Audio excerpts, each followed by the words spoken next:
Welcome back. આગળ સમાચારોમાં વાત કરીએ તો મહારાષ્ટ્રની રાજનીતિમાં ફરી એકવાર મોટા રાજકીય ભૂકંપની ચર્ચા તેજ બની છે. ઉદ્ધવ ઠાકરેના નેતૃત્વ હેઠળની શિવસેનાના 9માંથી 7 સાંસદો એકનાથ શિંદેના જૂથમાં જોડાઈ શકે છે. આ સાંસદો દિલ્હી પહોંચ્યા હોવાની પણ માહિતી વચ્ચે તેઓ લોકસભા સ્પીકરની મુલાકાત લે તેવી શક્યતા વ્યક્ત કરવામાં આવી રહી છે. બીજી તરફ શિવસેના ઉદ્ધવ બાલાજી સાહેબ ઠાકરેના જે નેતા સંજય રાઉતે ગંભીર આક્ષેપો કરતા જણાવ્યું છે કે સાંસદોને 15 કરોડ રૂપિયાની ઓફર કરવામાં આવી છે. જો કે આરોપોને લઈને હજુ સુધી કોઈ સત્તાવાર પુષ્ટિ થઈ નથી. મહારાષ્ટ્રની રાજનીતિમાં ફરી એક વખત ઉથલપાથલના એંધાણ જોવા મળી રહ્યા છે. ઉદ્ધવ ઠાકરેની જે શિવસેના છે એના સાંસદો 7 સાંસદો શિંદે શિવસેનાની જોડાય એવી પણ શક્યતા છે. देखिए, ऑपरेशन टाइगर वगैरह ऐसा कुछ भी नहीं है, इसका कोई नाम नहीं है. मगर कुछ लोग अगर नेतृत्व से नाराज है और अगर उनका कोई मन मुटाव वहां पर है, क्योंकि वहां पर तो सब ऑनलाइन ही ऑनलाइन है और हमारे नेता जो है वो कंटिन्यूअस ऑफलाइन लोगों के बीच में रहने वाले नेता है और ऐसे नेतृत्व को लोग पसंद करते हैं. इसलिए शिवसेना में एकनाथ जी शिंदे इन्होंने जब से पार्टी संभाली है तब से इनकमिंग शुरू है. વધુ વિગતો સાથે हमारा संवाददाता अजय यादव जुड़ा गया है. अजय, महाराष्ट्र की राजनीति वैसे भी चर्चा में रहती है, फिर से उसकी राजनीति में कुछ नया जुनी होने का एंधान है, क्या कुछ है अपडेट?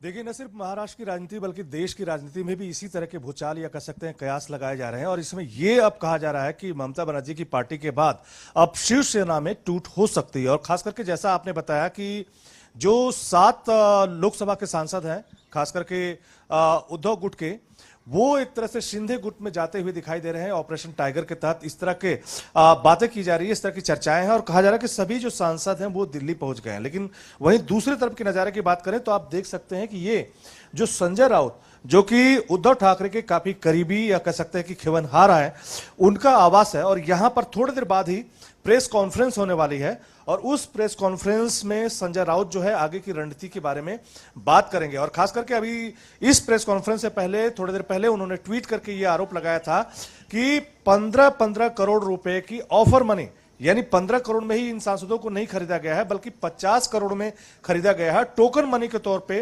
15 करोड़ रुपए उन सांसदों को दिए गए हैं. लेकिन साथ ही साथ दूसरी भी एक खबर आ रही है कि पहले जो कहा जा रहा था कि जो उद्धव गुट के साथ 3 सांसद थे, अब उनकी संख्या 5 हो गई है और माफ कीजिएगा, मतलब जो कहा जा रहा था बागी गुट के पास जो 7 सांसद थे उसमें 2 की कमी हो गई है और वो संख्या जो है वो 5 के करीब हो गई है. लेकिन एक्चुअल क्या होगा ये देखने वाली बात होगी. लेकिन उसमें मुख्य बात यही है कि अगर 7 सांसदों का अगर बहुमत होगा तो निश्चित तौर पे आज लोकसभा स्पीकर के पास जो शिंदे गुट है या कह सकते हैं कि जो बागी सांसद है वो जाएंगे. और साथ ही साथ अगर बहुमत नहीं होता है तो ये भी कहा जा रहा है कि जो उद्धव गुट है उसकी तरफ से जो संसदीय दल की बैठक कल बुलाई गई है और चेतावनी भी दी गई है कि अगर उस बैठक में जो भी नहीं आएगा तो उसके खिलाफ एक्शन लिया जाएगा. तो अगर बहुमत नहीं जुटा पाता है खास करके जो बागी गुट है तो निश्चित तौर पे उसके ऊपर खतरा होगा. और अगर आज बहुमत हो जाता है और लोकसभा स्पीकर के पास जाता है तो ममता के बाद दूसरी पार्टी होगी शिवसेना, जो एक तरह से दूसरी बार टूटने के कगार पे दिखाई दे रही है.